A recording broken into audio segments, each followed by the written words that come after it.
Si entre aujourd'hui et demain, la notification de la bêta 2 d'iOS 27 apparaît sur votre iPhone, arrêtez-vous, ne touchez pas encore au bouton d'installation et écoutez bien, ce n'est pas du drame, ce n'est pas une exagération pour attirer des clics. Parce qu'il y a une idée qui circule, qui est fausse, c'est l'idée que la bêta 2 est toujours une version améliorée de la bêta 1. En pratique, ce n'est pas comme ça que ça fonctionne. La version bêta 2 peut casser des choses qui fonctionnaient parfaitement sur votre appareil.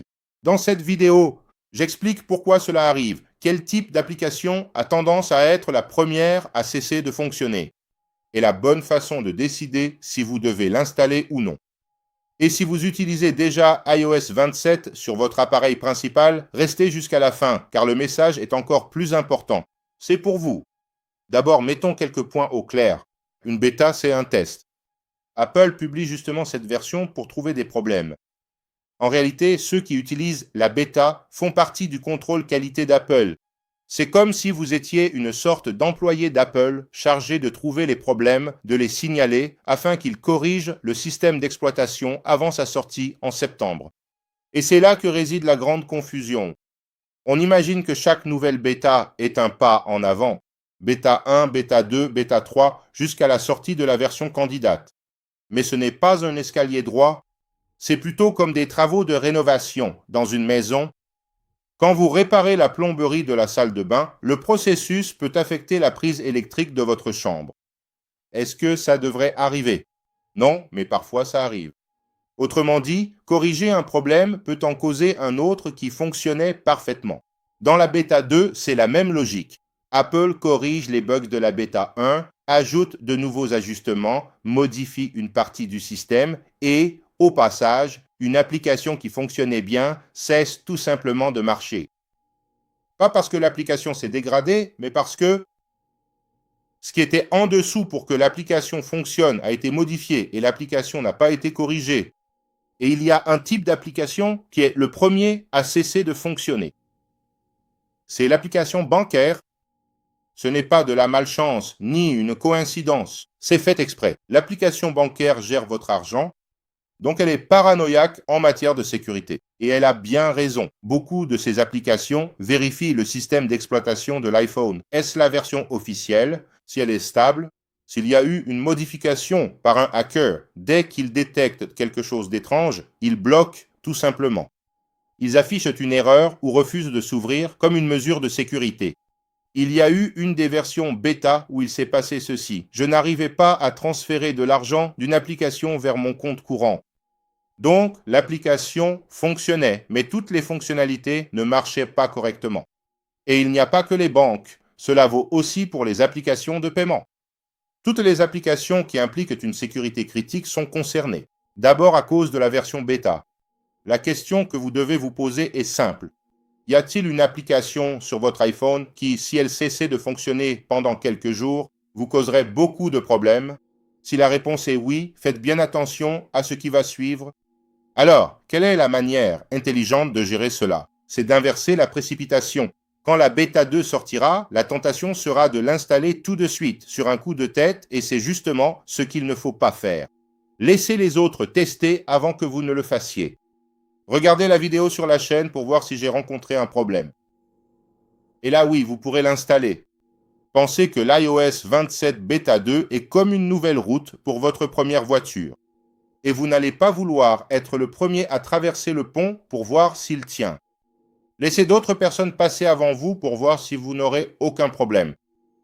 C'est la meilleure stratégie pour gérer n'importe quelle version bêta. Et ensuite, avec les retours des gens, vous décidez tranquillement. Si personne ne s'est plaint de quelque chose de critique pour vous, vous l'installez. Si tout le monde dit qu'une certaine fonction a cessé de fonctionner, vous attendez la bêta 3. C'est aussi simple que ça, l'information avant l'installation.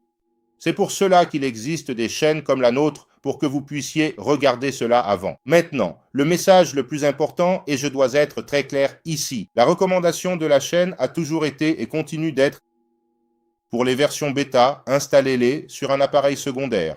N'installez jamais sur l'appareil que vous utilisez au quotidien, celui qui sert à gérer vos comptes financiers ou que vous utilisez pour votre travail.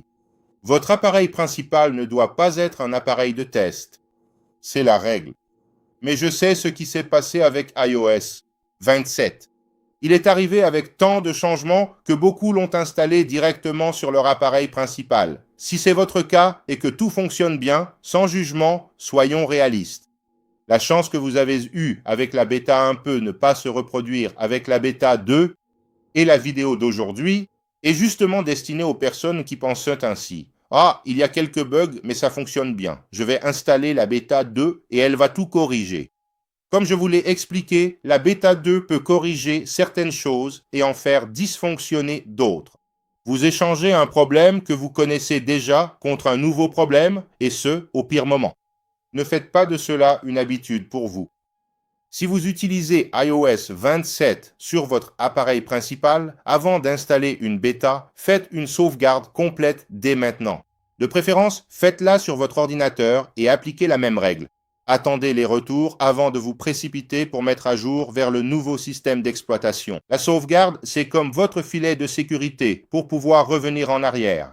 Si jamais ça tourne mal.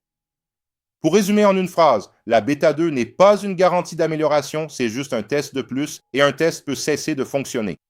Attendez les retours, faites une sauvegarde et décidez seulement après. Dites-moi en commentaire si vous utilisez iOS 27 sur votre appareil principal ou secondaire. Je suis curieux de savoir comment vous utilisez votre appareil avec le nouveau système d'exploitation en fonctionnement. Et pour faire une sauvegarde, je vous recommande de vérifier si votre câble USB-C est un câble à haute vitesse. Rappelons que les iPhones de la gamme Pro ont une capacité de transfert de 10 gigaoctets. Le câble iPhone fourni est moins rapide. Pour ceux arrivés ici, écrivez ce mot en commentaire. Ainsi, je saurai que vous avez vu la vidéo en entier.